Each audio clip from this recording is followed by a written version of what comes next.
All right guys, we are back here today, day 69 of the FTE build. Today we're going to be sorting out cooling. So I've ordered a few bits and pieces from PDI. We've got their front mount kit to suit the auto, which also comes with the transmission cooler.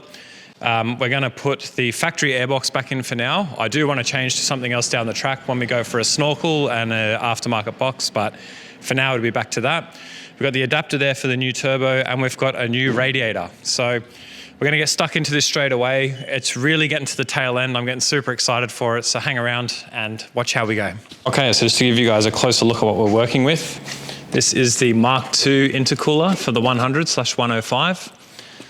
I've gone with the black core just because they're more efficient and I don't want big shiny chrome or silver bits and pieces hanging out from behind the grill, give me the wrong sort of attention. So just going to do this by their instructions and see how we go.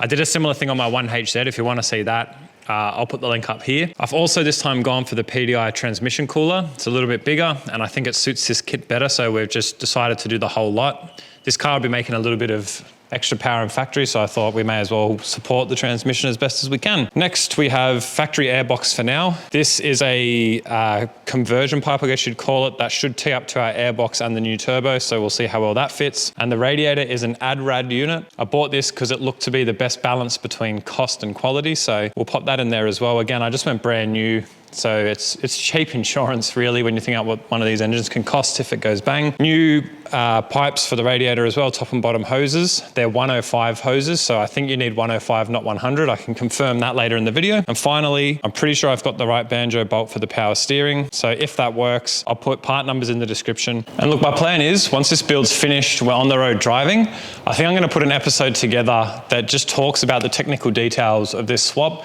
There's bits and pieces throughout the last few episodes, so rather than having to go through and watch the whole thing to get the little tidbits, I'll do essentially like a recap. I'll talk about the parts that were needed for the conversion, part numbers where I can, where I bought them. So yeah, if you guys are gonna do the swap yourself, there's as much of the information you need in a compacted video.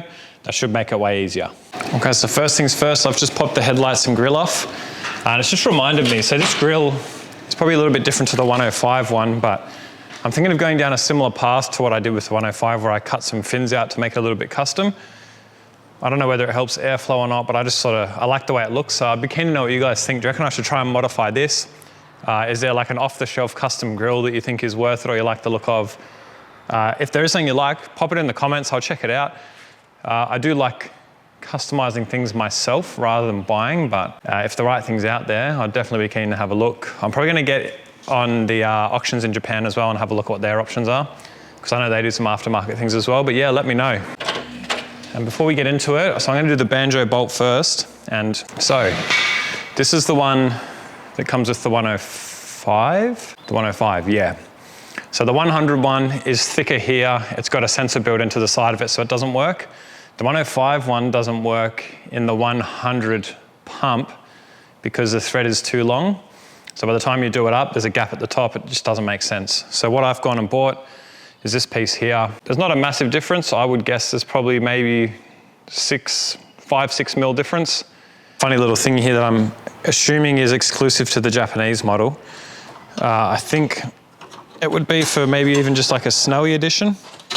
So that strap there, it's gonna be hard to pull it and show you the back of the radiator here. It's got like a canvas blind that pulls down. And I'm guessing that's to keep the cold air or the snow out whilst the engine warms up. I could see it being handy for maybe creek crossings or something, but I don't think I'm gonna use it. I think I'm gonna take it out. It's just unnecessary space being taken up, and by the time we add an intercooler in there, it's getting cramped as it is, so.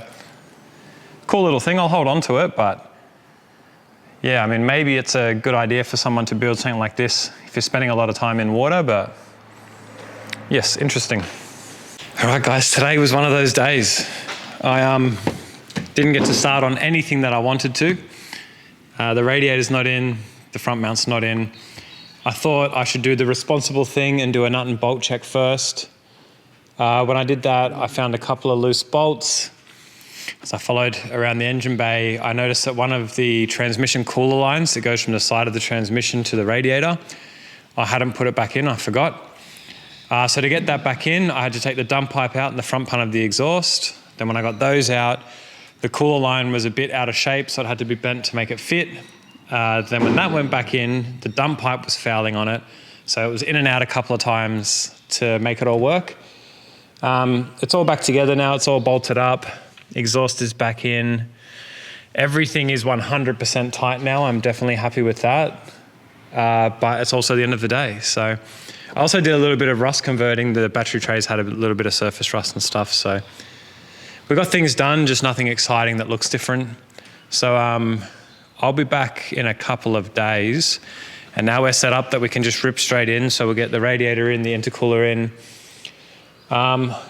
And then I think we're getting super close to having a go at cranking this thing over. I'm just having a quick look in here now, and it's like, once the intercooler's in, we've got coolant in, we'll refill the engine oil, transmission fluid. It'll at least be to a point where I can chuck a couple of batteries in it, turn it to reds, and see if it wants to start. I'll probably just leave the fuel disconnected and give it quite a few cranks just so we can get oil pressure, get the turbo primed and all that sort of thing. But yeah, we're super close. It's very frustrating days like today when you think your home stretch just about done and then your whole day's gone and things you didn't plan to, but that's the name of the game with this stuff.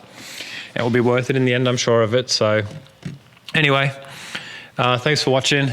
I don't think I've got enough here for a full episode, so yeah, I'll be back after a nice sleep, fully refreshed, and I'll see you guys. And we are back and refreshed. So all of our stuff with the transmission is sorted. I've bolted up enough in here that I'm now comfortable. Today we're going to get the front mount on, the transmission cooler on, and if we have time, I'm going to try and get the radiator in as well. Depending on how well things go, we may even get the intake hooked back up, and I think from there it'll be a matter of fresh fluids throughout. And I think we're pretty close to starting it. If I'm missing anything, you guys will figure it out as the episode goes on, but let's just get straight into it. Okay, so I've got the instructions here. It looks like we need to cut, it's the same as the 1HZ, so we've got to cut the center support out, we've got to cut holes for the intercooler pipes. So I'm not going to do a step-by-step. It's so similar to what I did on the 1HZ. If you go back and look at that, it's pretty much identical. If I see anything different, I'll highlight it, but it really looks exactly the same. So, yep, I might time lapse some of it so you guys can watch, but let's go.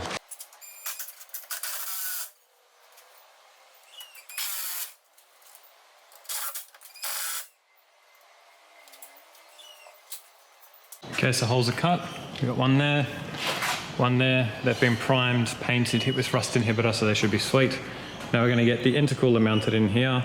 There's a new upright cross member we'll put in. I'll give you a quick look at that and we'll keep it moving.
Okay, so our two bottom bolts are in. It's an M8, M6, a smaller one on the driver's side. Now the two top brackets are pretty simple. We've got one here that's got a couple angles on it. It steps in behind there. There's already a tapped thread there, one on the top of the intercooler. So that one, just rough it in place now. You don't need to fold the lip on the radiator support on this side. This seems way easier than the 1HZ one, maybe it's just because I've had practice. Then we've got this one here. The elongated, longer bit of the bracket sits on top of the intercooler. You have to fold the lip along here so that it sits nice and flush. That one goes there. So again.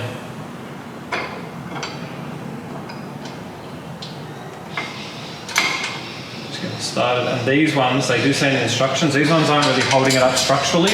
It's just to stop it from wobbling back and forth. It's actually already pretty tight, so really solid bit of kit. It's so much easier to install than what I remember. I really, really love it. So well done to PDI. They don't sponsor me. I'm just credit where credit's due. Okay, I'm going to go ahead and get these in and lock them off. Okay, so we're making some great progress here. You can see the silver here is the heavy duty transmission cooler. So it's got 3 mounting spots. You can go up the top here. You can mount it super low down here or in the middle where I've put it. So on the lowest setting, it's still cleared my bull bar, and it actually worked nice because these fins here would have fed air straight into it. But I need to add a winch to this, and I think we'd have issues fitting the winch and the lowest mounting point. So I've moved it up to the middle point there. It still gets great airflow through the bumper, so I'm happy with that. And now I've just rough mounted everything. So our intercooler is where it's meant to be, transmission cooler is where it's meant to be. I've got the radiator in, we've just roughed it in to make sure everything clears okay. So next step is to hook up the intercooler pipes, make sure we're all happy there. If that works out, I need to go buy some boost line just to run from here to here. So if it works out, I'm probably going to go buy that. And the intention is finish off all the intercooler piping, the radiator shroud on, get it all plumbed up, bottom and top pipes. The transmission cooler line, so one needs to go from down here to the radiator. Then from outside of the radiator, it'll loop up into the cooler, come back out of the cooler on this side and into the other pipe for the transmission. Once that's done, we can get the intake hooked up, we'll get the airbox back in. And then I think I'm gonna do a check on all the fluids. We'll do one more bulk check, just to make sure I haven't forgotten anything silly. Disconnect the fuel lines, get the batteries in, and maybe just try and crank it and see if we can get number 1, reds, ignition, trying to turn over. And if that works, we'll try and get oil pressure. And if that works, we'll go get some fuel and see if we can kick it over. It's super close. It's looking great. I love the way this all packages up in the front. It's just super neat, super sturdy. Very happy. Okay, so we're a little bit further in. We got the airbox all mounted up. The pipes here are all a nice tight fit down to the turbo. This piece of intercooler piping, it's just fitting. I'm gonna have to remove the power heater. So I'm hoping it's as simple as unbolt the unit, get a belt to suit the non-power heater model, just because of that there. And I should be able to just cap these or loop them back on themselves for now. I'm just gonna do whatever the easiest option is to get it out of the way so that we can get this car to a point where we can start it. Also, something I didn't consider was I bought the intercooler kit before I bought the turbo, and I bought it to suit a factory CT26. Because we have the UFI turbo now, intake's different, that pipe doesn't work, so I've just shot an email off to PDI. We'll see what they say. Hopefully I can just buy the piece that I need. But this all fits pretty snug. We need to take a touch out of the radiator supports, same as in the 1HZ. But now that I can see it all fitting together, I'm gonna go grab the little bit of boost line I need, then we'll pull it all apart, and then slowly just put everything together piece by piece, clamp it up nice and tight.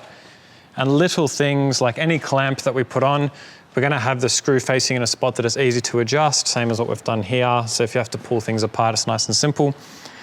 But yeah, get this all plumbed up nice and tight, bar that piece of intercooler, get the heat pump off, and engine bay is gonna be pretty much finished. So I'm gonna grab some smoko, grab this boost line, and we'll be back. All right, guys, we had an absolute ripper of a day today. I got here early and got a ton of stuff done. So as you can see, it's looking pretty complete. The intercooler piping is all sorted, except for the one piece from the turbo down to the intercooler here. I ordered the intercooler kit when I was still intending on using the factory CT26 turbo. Because I've changed to a bigger UFI turbo, that piece is different. I've already had a chat to PDI. Man, they're such legends. They just said, send us the one back that you've got, we'll refund it and we'll send you the right one out. So that's taken care of. The radiator is in and mounted, I'm happy with it. We got new top and bottom hoses. They're both 105 hoses and a 105 radiator. The top hose I trimmed a little bit just because it was kinking. It was like a little bit too long, but now it's sitting pretty. We got a brand new shroud on the back, bolted up and happy. The overflow bottle from the 100's bolted in. Either one would fit, but it was in better condition. Intercoolers in, transmission coolers in, headlights and everything all bolted back up nice. It's all sitting tight as it should. The transmission cooler lines are all in. I've got hose clamps on everything just to be safe. The air box is in. I made all those pipes work. It was all pretty simple. So we're getting super close. So I've got a list of things here that we need to do next. So the boost line from the wastegate to the turbo, I need to put a couple of little hose clamps on that. The final piece of intercooler pipe needs to go in when that arrives. We need to fill the radiator with coolant. We need to fill the transmission with trans fluid. I need to bring some diesel with me because it's a brand new tank, obviously. I'm going to change the oil. The batteries, I'm going to see if the batteries that came with it are holding charge. If not, we'll put new batteries in it. I need to buy a radiator cap because the new radiator didn't come with one. I'm going to do a final bolt check. Drive shafts go back in. I haven't wired the lockers in yet. There's some interior stuff I have to change for that to work. And I really just want to get this moving. This has been sitting at my cousin's place for months. He's been super patient. He's not putting any pressure on me, but I need to get it out of here. I need to get it home. So I'll be doing the lockers when I get home. I need to run the ABS wires. I haven't done that yet, but we'll get onto that. And then it's just bleeding everything, bleed the brakes. There's a method to bleeding the power steering that we're going to do as well, and I'll show you how to do that. Bleed the cooling system, check it for leaks, and then we can drive it home. So yeah, massive day. We're right on the finish line now. There's some interior stuff to be put back together, but man, I'm so excited. We're so close. Thanks as always for watching. If you're watching my videos and not subscribed, make sure you subscribe. It really helps. If you're interested in some merch, put some ideas for me in the comments. I want to make something for summer, but I want to make things that people want. There's no point in just making whatever I think is best.